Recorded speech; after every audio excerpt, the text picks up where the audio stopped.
O programa que se segue pode conter linguagem ou cenas suscetíveis de ferir a sensibilidade dos espectadores.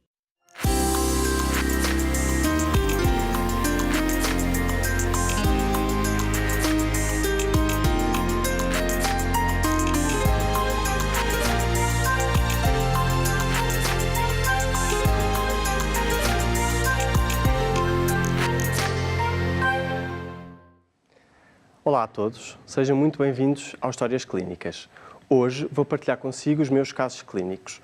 Vamos falar sobre anestesia em cirurgia plástica e, para tal, convidei alguns colegas e doentes.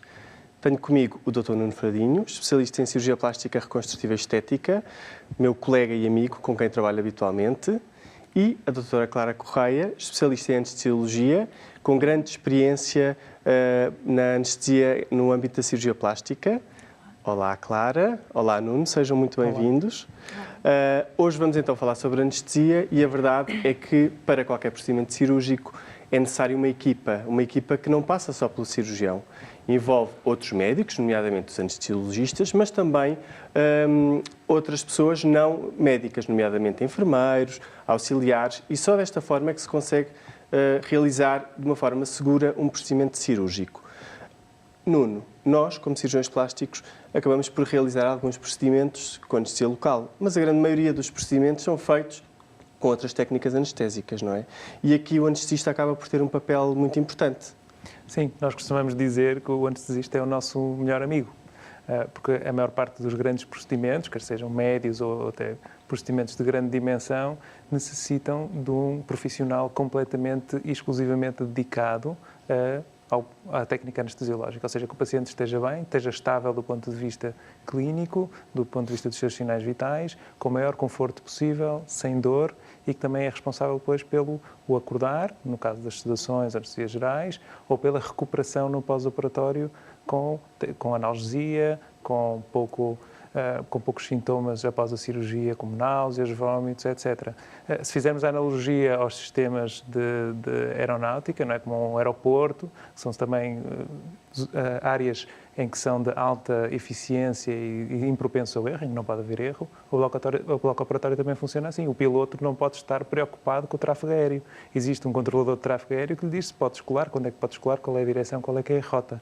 E é isso que nós fazemos. Felizmente que existe um profissional exclusivamente dedicado a isso e nós podemos concentrar a 100% na cirurgia. Claro que vamos falando e vamos comunicando entre nós, e o anestesista, depois com confiança, temos de ter plena confiança no anestesista e ele, claro, o anestesista com plena confiança em nós, para saber quais são os passos da cirurgia, em que ponto é que estamos, o que é que vamos fazer a seguir, e mesmo que esteja um ambiente descontraído, cada um está muito atento à sua área e vai comentando com os outros profissionais em volta o que é que está a acontecer e qual é o passo seguinte.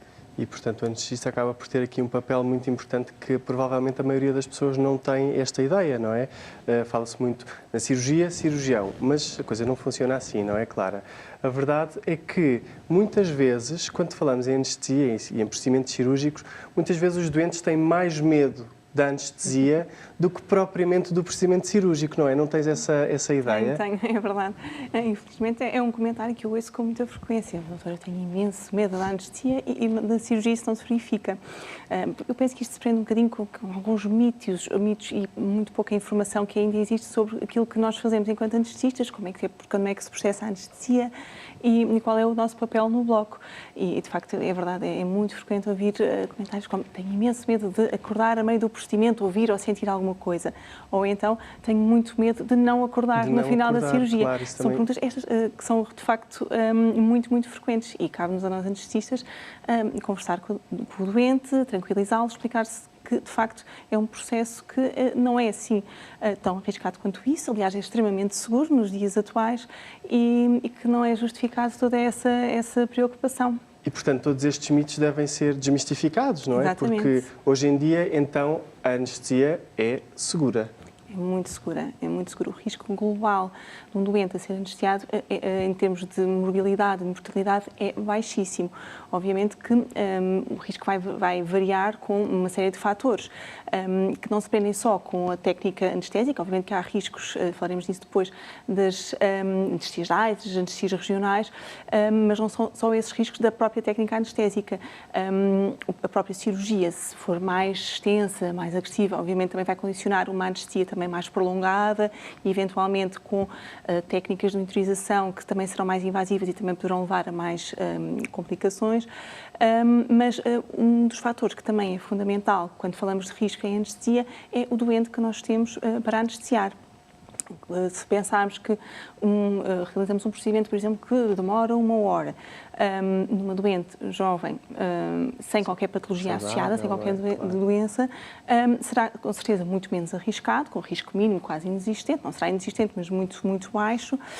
E se pensarmos que esse mesmo procedimento, com a mesma duração, for realizado numa doente com uma idade muito mais avançada ou que tenha comorbilidades, portanto, doenças associadas a mais graves, como problemas cardíacos, problemas respiratórios, diabetes mal compensada, entre outros, obviamente que essa anestesia será mais arriscada e que Portanto, os riscos dependem não só propriamente das técnicas, não é? Ou seja, da anestesia propriamente dita, mas de uma série de outros fatores, nomeadamente fatores relacionados com o doente. Evidentemente que um doente jovem e saudável terá menos riscos à partida, não é? Do que um doente mais velho, com muitas patologias associadas, não é? Mas, na verdade, a anestesiologia nestes últimos anos também tem evoluído bastante, não é? Isso também tem ajudado a aumentar a segurança destas anestesias, não é? Portanto, hoje em dia, do ponto de vista, a monitorização é diferente do que era, se calhar, há 20 anos ou 30 anos, não é? Exatamente.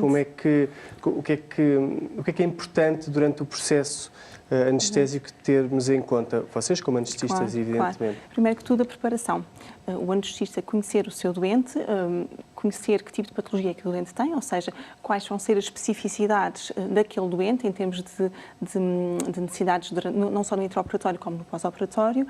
Portanto, uma boa história clínica é vital, não é? Saber que medicação é que o doente está a fazer, será que alguma dessa medicação tem que ser parada, também analisar se o doente já fez alguma outra anestesia, se houve alguma complicação, enfim, garantir que o doente está, em termos de toda a sua patologia, o mais otimizada possível para então avançar com a cirurgia. Para além disso, no fundo a preparação, para além disso, todas as técnicas anestésicas têm evoluído muito, os fármacos estão cada vez mais seguros, mais adequados àquilo que fazemos. Temos, como disseste, uma panóplia de monitores cada vez mais precisos e mais minuciosos que nos dão uma noção muito exata daquilo que se está a passar com o doente, a nível cardíaco, a nível respiratório, e quando estamos a anestesiar um doente podemos saber tudo aquilo que é necessário em termos da sua fisiologia, daquilo que está a acontecer com o doente. E isso é extremamente importante para podermos adequar aquilo que a nossa técnica àquilo que está a acontecer durante o procedimento. Portanto, não são só aqueles monitores mais que toda a gente conhece, como o monitor cardíaco, a tensão arterial e a oximetria, que nos dá a oxigenação do doente durante o procedimento, mas podemos ir muito mais além disso e saber muito mais informações a nível da função cardíaca e entre outras que são vitais nos procedimentos mais extensos e mais agressivos. E por isso torna tudo muito mais seguro. Mesmo grandes cirurgias em doentes muito idosos, por exemplo, também são cada vez mais seguros devido a essa grande evolução que houve em toda a tecnologia que agora temos ao dispor e que há esta evolução tecnológica. Exatamente, não é? foi fantástica e evoluiu muito nos últimos anos. Também acaba por nos ajudar muito em determinadas coisas. Exatamente. E por isso a anestesia há 20 anos era completamente diferente daquela que é agora, não é? Depois também há uma questão importante, que é qual é o contexto cirúrgico, não é? Estamos a falar de uma cirurgia programada, em que de facto conseguimos otimizar mais facilmente estes fatores, ou situações que nós às vezes não conseguimos controlar, não é? Em casos de urgência, não é? Cirurgias de urgência, cirurgias emergentes ou life-saving, não é? Em que a vida depende disso, naturalmente a preparação não é a mesma, porque o doente não pode fornecer a história, porque não vão a tempo parar um fármaco, e então aí cabe à experiência do anestesista e a toda a equipa conseguirem oferecer as melhores condições possíveis para que aquele procedimento possa ser feito, apesar de não ser nas melhores condições. Agora, tudo o que é cirurgia programada, nós temos a obrigação, todos, de trabalhar em equipa para oferecer a melhor qualidade com a maior segurança a cada um dos pacientes de forma individualizada. E por isso é que combinamos entre nós e falamos para oferecer este tratamento da maneira correta. Portanto, isto realmente a situação vai condicionar um bocadinho aqui o procedimento cirúrgico e a anestesia, não é? No contexto em que a cirurgia vai decorrer, se é programada ou se é urgente, claro que vai condicionar numa situação isso. urgente ou emergente, Será, de facto, há fatores que nós não podemos controlar e temos Exatamente. provavelmente que assumir o risco, não é? Sim, porque claro, será um risco superior, a não intervenção cirúrgica poderá ser muito mais catastrófica, não é? Do que assumirmos o risco relacionado com a anestesia nessa situação. De facto, a maioria das pessoas conhece essencialmente a anestesia geral, a anestesia geral, a anestesia geral. Mas existem muito mais técnicas anestésicas. Portanto, a vossa vida não é exclusivamente anestesia geral, não é? Existem muitas outras técnicas, uma grande panóplia. Podes-nos falar um bocadinho sobre isso? Claro. A anestesia geral, de facto, é a mais conhecida, mas temos um leque muito mais vasto de opções, nomeadamente a anestesia regional. Ela própria também muito diversa. Dentro da anestesia regional, nós temos dois grandes grupos de anestesia. Um deles são os bloqueios do neuroeixo, ou seja, as epidurais e as raquianestesias, que são aquelas anestesias... Claro, importas-te que eu te corte só um bocadinho, porque nós agora temos aqui um vídeo sim, claro. onde vamos mostrar exatamente aquilo que estás a falar agora. Um exemplo de uma anestesia epidural. Faça força contra o meu dedo, Cristina. Exatamente isso. Sim.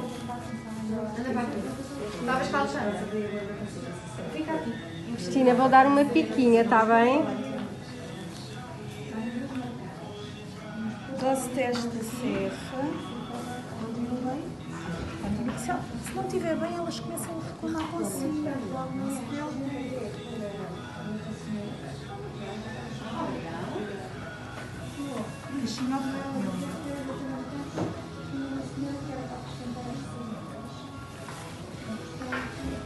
Olha, ainda bem que a gente vai reforçar o fogo.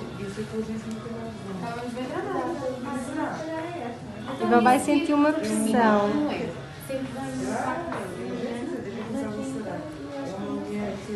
Mas nós vamos às 3h30 da tarde.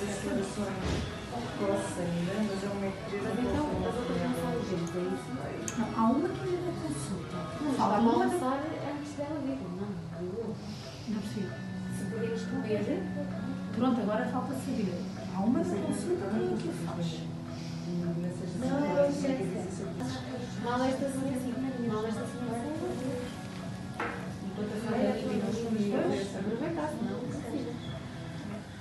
Capaz de sentir um choquinho nas pernas, está bem?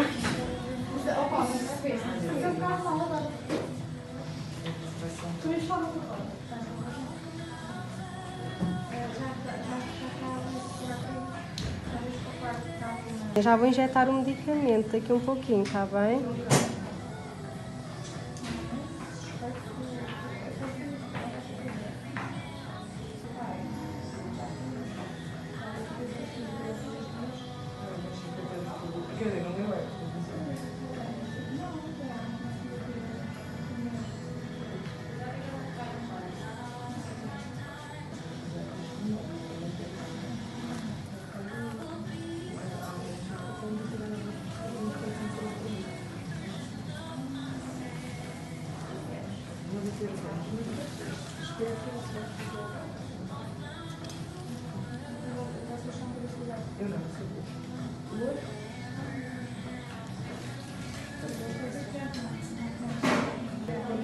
O que é que sentiu?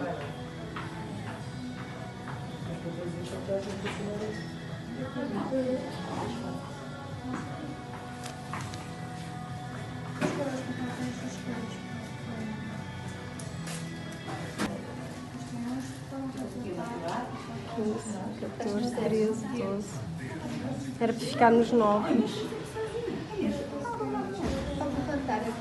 Já pode relaxar.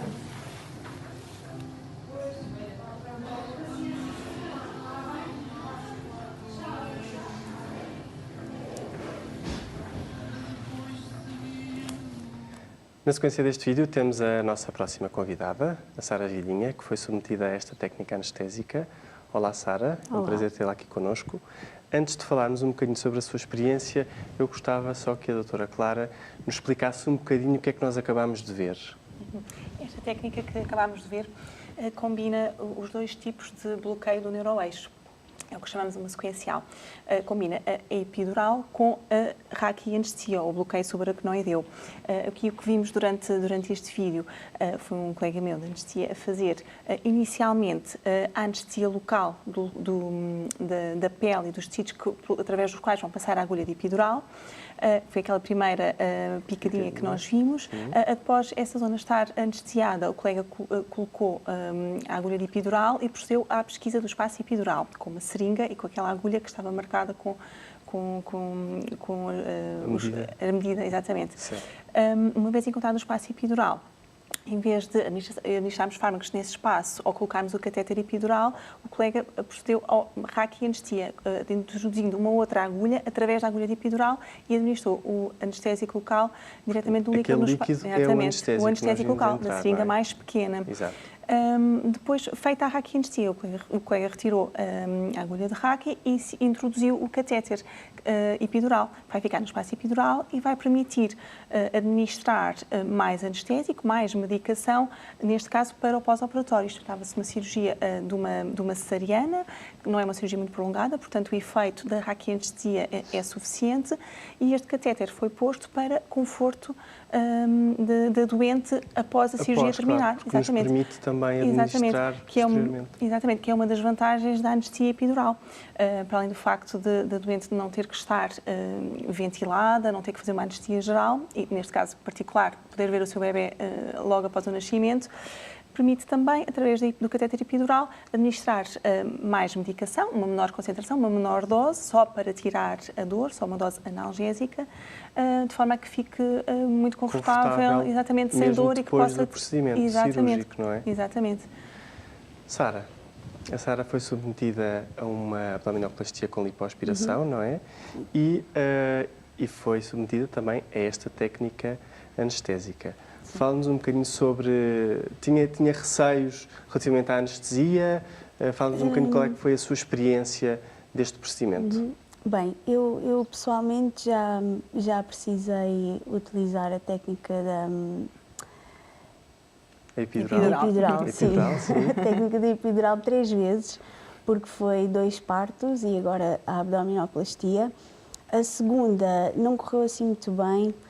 Tive algumas cefaleias depois, mas agora não ia com muito receio, até porque a doutora Clara falou comigo antes da cirurgia e fiquei ali mais calma. Sim, tranquilizou-me e depois correu tudo bem. Não me lembro de mais nada. Portanto, também daqui vemos que é muito importante também o contacto médico-doente, não é? E o doente estar devidamente esclarecido relativamente ao procedimento a que vai ser submetido, não é? E aqui, claro, vemos também que nem sempre, por vezes, estas técnicas podem ter algumas complicações, não é? Como qualquer ato médico, qualquer uma das técnicas anestésicas podem ter complicações. E isso é um dos aspectos que é importante focar também na consulta de anestesia. Antes de anestesiarmos, explicarmos não só a técnica, mas também explicar que, embora sejam extremamente raras, podem acontecer complicações. No caso da Sara, ela já tinha tido uma complicação, já tinha feito 2 epidurais anteriormente e uma delas, de facto, teve as cefaleias pós-punção da dura, que depois foram tratadas e, ao fim de alguns dias, ficou bem, mas, efetivamente, pode sempre acontecer isso. Para além desse, em termos no que toca à epidural, e à Jaque, isto, de facto, essa é uma das complicações mais frequentes. Podemos ter também, e isto é o que assusta um bocadinho as pessoas, algumas lesões neurológicas através pela administração dos fármacos ou pela introdução do catéter, mas isso também é muito raro. É muito raro e transitórias, quase sempre transitórias. E as complicações mais frequentes dentro do raro, não é? São coisas muito transitórias. Muito transitórias, exatamente. Depois podem haver durante o período intraoperatório alterações da frequência cardíaca, da tensão arterial. E daí a importância depois da monitorização e tudo isto, não é? Porque depois vocês, como anestesistas, conseguem gerir ali várias coisas por trás do pano, não é? Como nós costumamos dizer. Sara, voltaria a ser submetida a este processo anestésico? Sim, voltaria. Voltaria Correu tudo sim, bem? porque E correu o pós-operatório, tudo- em termos de dores? Foi ótimo, não tive dores nenhumas e acordei cheia de fome, mas super bem disposta, sem dores, ótima mesmo. Não vomitou a anestesia? Não, nada. Isso é um mito Isso é um muito mito. frequente. Não é, Nuno? É uma coisa que nós ouvimos muito frequentemente no Uniclara, não é? Mas há muitos doentes, não é? Que nos falam antes e depois acerca do vomitar a anestesia. Todos não os é? dias tenham consultas ou mensagens no telemóvel dos receios com a anestesia. Uma das mais frequentes é: doutor, vou vomitar a anestesia, porque é algo que as pessoas de antes não vomitam os fármacos, era nauseadas das Claro. doses, e hoje em dia, felizmente, existem outros fármacos e a técnica anestesiológica evoluiu tanto que é muito raro terem Isso acontecer, náuseas e porque, vómitos. claro, os Exatamente. anestesistas têm um controle muito grande sobre todos os fármacos, não é? Mas o Exatamente. mais curioso é que tu, como cirurgião, recebes várias mensagens, provavelmente não com receios relativamente ao processo cirúrgico, mas à anestesia. Mais vezes relativamente à anestesia, até acho eu. Claro. Que é curioso, não é? As pessoas não têm medo da cirurgia, mas de facto a anestesia constitui ainda assim um bocadinho um bicho de sete Um mito cabeças. que deve ser É isso. desmistificado, não é? É importante Porque informar, porque de facto não pode haver riscos, mas de facto é super seguro e confortável. A Sara fez a sua cirurgia com bloqueio epidural, mas também com uma sedação. A Sara depois adormeceu. Portanto, é também outra técnica que nós fazemos muito, para além da Técnicas anestesia combinadas, regional, não é? exatamente, Claro. depois damos uma sedação que permite que o doente durma. Portanto, não é uma anestesia geral, fica a respirar por si próprio, está facilmente despertável, mas está mais tranquilo, não houve a cirurgia e é uma ótima associação e faz-se com muita frequência. E que cuidados é que é preciso ter antes de uma anestesia? Como é que se estuda o doente? Todas as pessoas têm que fazer análises, exames?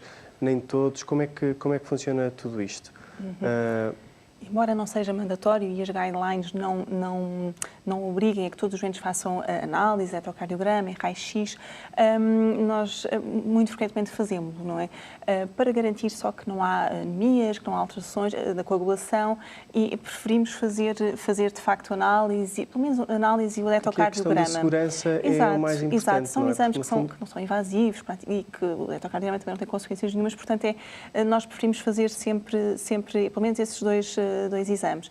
Para doentes que tenham patologia respiratória ou que sejam fumadores, pedimos também um raio-x tórax e pronto, depois também depende do doente, não é? Se o doente tiver um grande problema, uma valvulopatia, outros problemas cardíacos, podemos pedir um ecocardiograma para outros, enfim, pode ser necessário ir muito mais além.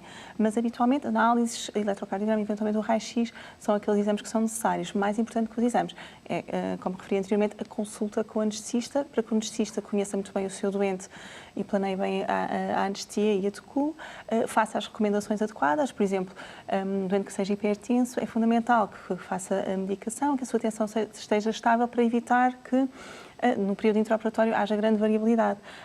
Nos doentes fumadores é muito importante, e nem sempre conseguimos, mas é muito importante que o doente deixe de fumar ou pelo menos reduza drasticamente nas semanas antes da cirurgia, para evitar problemas respiratórios, não só no intra, mas depois no pós-operatório. Portanto, toda esta conversa que nós temos durante a consulta de anestesia é mesmo muito importante para nós conhecermos o doente e também para o doente conhecer o anestesista e a técnica e a perceber-se daquilo que se vai passar e lá está, mais uma vez, dar informação sobre a anestesia que ainda há muito pouca. Tal como diz a Sara, não é? Ficou bastante mais descansada depois de haver uma conversa, uma consulta, e porque cada doente é um doente, não é? E, portanto, vocês como anestesistas têm que ter presente aquele doente e as suas condições, não é? Exatamente. Falando ainda de cirurgias e anestesia, Nuno, aqui uma questão também bastante pertinente. A verdade é que nós sabemos que há algum tipo de procedimentos cirúrgicos realizados sobre sedações e, no fundo, sobre anestesias um pouco mais complexas, que são realizadas por médicos não anestesiologistas. E é uma situação que a mim me parece grave. O que é que tu tens a dizer sobre este assunto? Tens razão. Eu acho que longe vai o tempo em que o cirurgião era anestesista e que fazia tudo, não é? Felizmente esse tempo já acabou. Nas últimas décadas, principalmente, as técnicas, tanto as técnicas cirúrgicas como anestesiológicas, sofreram alterações dramáticas. Felizmente evoluíram imenso. Permite-nos fazer ou cirurgias menos invasivas ou fazer cirurgias mais invasivas com menor dose de fármacos, com mais segurança, com maior controle. Mas para isso precisamos do complemento da anestesiologia. Infelizmente há pessoas que facilitam e que pensam que conseguem dominar tudo, ou para contenção de custos, ou para, entre aspas, fazer da saúde um negócio, Claro. e dispensam o anestesiologista, o que, na minha Isto à opinião, custa de um muito maior risco. é inadmissível e é intolerável. Portanto, porque põe a saúde das pessoas em risco. Mas eu penso que a Clara também tem. Isto O nós, anestesiologista na tem uma verdade, opinião sim, formada. cada eu macaco concordo. no seu galho, não é? Passa a Exatamente. expressão. Claro, Clara, e tu é como impossível. anestesista, o que é que tens a dizer sobre isto? É assustador pensar que isso acontece. Eu concordo totalmente com o que o Nuno disse. O cirurgião está a operar, tem que estar concentrado naquilo que está a fazer, e o anestesista é o profissional indicado pelas suas qualificações, pela sua formação, para realizar todos os atos anestésicos, desde a anestesia geral, a anestesia regional, até às sedações. Qualquer anestesia, por mais simples e mais aparentemente inócua, pode ter complicações. E o anestesista é a pessoa que está mais, que tem a formação necessária para resolver qualquer uma dessas complicações. Uma simples sedação, e digo simples, não achando que seja assim tão simples, pode desencadear uma reação alérgica gravíssima, pode levar a depressão respiratória e ser necessário entubar e ventilar um doente, pode levar, in extremis, a uma paragem cardíaca, não é? Isto é tudo extremamente raro, mas pode acontecer. E é impossível o cirurgião estar a operar e a anestesiar. E isso é completamente errado. Eu espero que isso não aconteça em Portugal, porque é completamente proibido e, portanto, os atos anestésicos têm que ser praticados pelos anestesistas, E até porque que têm 5 anos de formação para o fazer. Não só administrar e realizar as técnicas meramente anestésicas, mas tudo o que envolve a cirurgia. Um pequeno problema, uma pequena alteração que é facilmente resolvida por um anestesiologista logo durante o momento da alteração. Se não tiver lá um anestesiologista ou tiver um profissional que não é devidamente treinado ou credenciado, pode desencadear-se uma tragédia. Não é? Portanto, a fronteira ali entre uma coisa facilmente resolvível ou uma tragédia pode não ser assim tão grande, sem os profissionais no fundo, devidos em e última credenciados. instância, nós temos que preservar ao máximo a segurança dos nossos doentes, não é? E hoje em dia a anestesia é tão segura, não é, que deve ser realizada sempre por alguém que tenha experiência, não é? Nomeadamente o médico anestesiologista. Claro, só é segura porque é realizada por alguém com experiência.